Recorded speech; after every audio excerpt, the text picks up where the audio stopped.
Hello বন্ধুরা, সবাইকে জানাই নববর্ষের প্রীতি ও শুভেচ্ছা এবং ভালোবাসা। আজকে আমি চলে গেছি আমাদের গ্রামে, পণ্ডিতপুর, বাদামাইল, দক্ষিণ দিনাজপুর।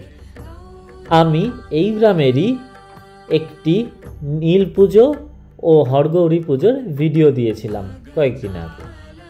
আজকে সেই পুজোরই মেলা এবং চড়ক ঘোরানো।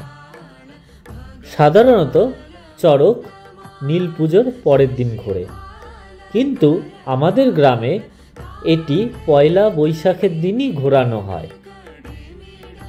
কারণ এই যে নিয়ম, সেই নিয়মগুলো আমার ঠাকুরদা শ্রী স্বর্গীয় তরণীকান্ত লাহা মহাশয় শুরু করেছেন। তো দেখতেই পাচ্ছ বন্ধুরা যে চড়ক গাছটি রেডি করা হচ্ছে, এটা উঠিয়ে তারপর ঘোরানো হবে। তো আমি তারপর চলে এসেছি মন্দিরে। পাট ঠাকুরের বাঁকটা রাখা আছে, তার সাথে হরগৌরী মূর্তিও, যেটি পুজো হয়েছিল। আর পাশে রাখা আছে চামুন্ডা মুখাগুলো।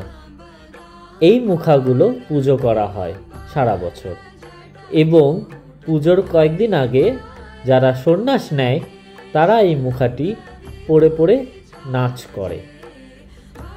তো বাবা এবং মায়ের যে অপূর্ব হরগৌরী রূপ, সেটি দর্শন করতে হলে পণ্ডিতপুর, বাদামাইল, দক্ষিণ দিনাজপুরে আসতে হবে।